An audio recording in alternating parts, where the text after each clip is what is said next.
அறுக்கப்படக்கூடிய உயிரினங்களில் மட்டும்தான் நம்ம ஹலால் என்ற அந்த வார்த்தை வருது. இந்த உயிரினங்களில் அறுக்கிற முறைகள்லேயே நிறைய வேறுபாடுகள் இருக்குது. சிலர் என்ன பண்ணுவாங்கன்னா நீரில் முக்கிடுவாங்க, இறந்து போயிடும் உயிரினம். அடிப்பாங்க, அடித்து சாகடிப்பாங்க. சிலர் தலைக்கு மேலே வெட்டக்கூடிய அந்த முறைகள் இருக்கும். சிலர் ஷூட் பண்ணுவாங்க. இப்படி நிறைய முறைகள், அறுக்கக்கூடிய முறைகள் இருக்குது. இஸ்லாம் என்ன சொல்லுதுன்னு சொன்னாக்கா, ஒரு பிராணியை அறுக்கின்ற போது அதனுடைய கூர்மையான அந்த ஆயுதத்தால் அது அறுக்கப்படணும், அதனுடைய ரத்தம் முழுமையாக வெளியேறணும் அப்படின்னு சொல்லக்கூடியது தான் இந்த ஹலால் முறையில் வரக்கூடியது. இந்த ஹலால் முறை நீங்கள் எடுத்துருங்கன்னா எல்லா இடங்களையும் இன்றைக்கி ஆய்வு செய்கிறார்கள். பல முறைகள் அறுக்கிறாங்க பிராணிகளை. எந்த முறையில் அறுத்தால் அது சரியான ஒரு நிலை என்றதை ஆய்வு செய்யும்போது மூளை, இதயம் ஒவ்வொரு பிராணிக்கும் இருக்கக்கூடியது. இந்த தொண்டை பகுதியில் செல்லக்கூடிய அந்த நரம்புகள், இரத்த நாளங்கள், இது முதல்ல அறுபடுகின்ற போது உடனடியாக அந்த மூளைக்கு போகக்கூடிய தகவல்கள் கட்டாகுது. வலியை உணரக்கூடிய அந்த நிலை பிராணிகளுக்கு இல்லை. அந்த ரத்தம் பீச்சு அடிப்பதற்கான அந்த இடமாக அதுதான் இருக்கிறது என்று சொல்லி பிரிட்டனில் உள்ளவங்க என்ன பண்ணுறாங்கன்னு சொன்னாக்கா, முதல்ல ஒரு மாட்டை எடுத்து அடித்து கொள்ளக்கூடிய முறை, கன்ஷூட் முறை என்று சொல்லி அதுக்கு இசிஜி, இஇஜி என்று சொல்லக்கூடிய இதயத்தை, மூளையை அந்த இயந்திரங்களோடு பொருத்தி ஆய்வு செய்கிறாங்க. அப்படி ஆய்வு செய்கின்ற போது இந்த ஹலால் முறையில் அறுக்கின்ற போது தான் அது நல்ல ஒரு சுகாதாரமான இறைச்சியாக அது மாறுகின்றது.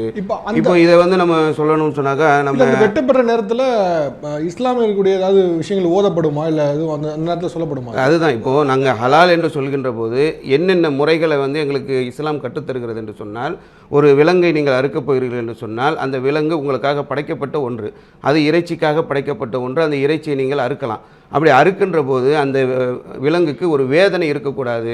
கத்தி இருக்கிறது என்று சொன்னால் அது கூர்மையான ஆயுதமாக இருக்க வேண்டும். அந்த ஒரு வினாடி 2 வினாடிகளுக்கு தான் அதனுடைய அந்த வேதனை என்பது அதுக்கு உணர்த்தப்படணுன்ற அளவுக்கு அதில் சட்டங்கள் சொல்லப்படுகிறது. அறுக்கப்படக்கூடிய உயிரினங்களில் மட்டும்தான் நம்ம ஹலால் என்ற அந்த வார்த்தை வருது. இந்த உயிரினங்களில் அறுக்கிற முறைகள்லேயே நிறைய வேறுபாடுகள் இருக்குது. சிலர் என்ன பண்ணுவாங்கன்னா நீரில் முக்கிடுவாங்க, இறந்து போயிடும் உயிரினம். அடிப்பாங்க, அடித்து சாகடிப்பாங்க. சிலர் தலைக்கு மேலே வெட்டக்கூடிய அந்த முறைகள் இருக்கும். சிலர் ஷூட் பண்ணுவாங்க. இப்படி நிறைய முறைகள், அறுக்கக்கூடிய முறைகள் இருக்குது.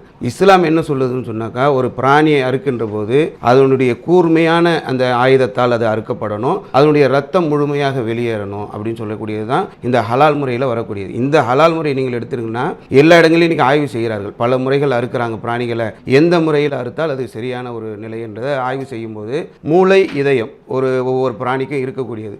இந்த தொண்டை பகுதியில் செல்லக்கூடிய அந்த நரம்புகள், இரத்த நாளங்கள், இது முதல்ல அறுபடுகின்ற போது உடனடியாக அந்த மூளைக்கு போகக்கூடிய தகவல்கள் கட்டாகுது. வலியை உணரக்கூடிய அந்த நிலை பிராணிகளுக்கு இல்லை.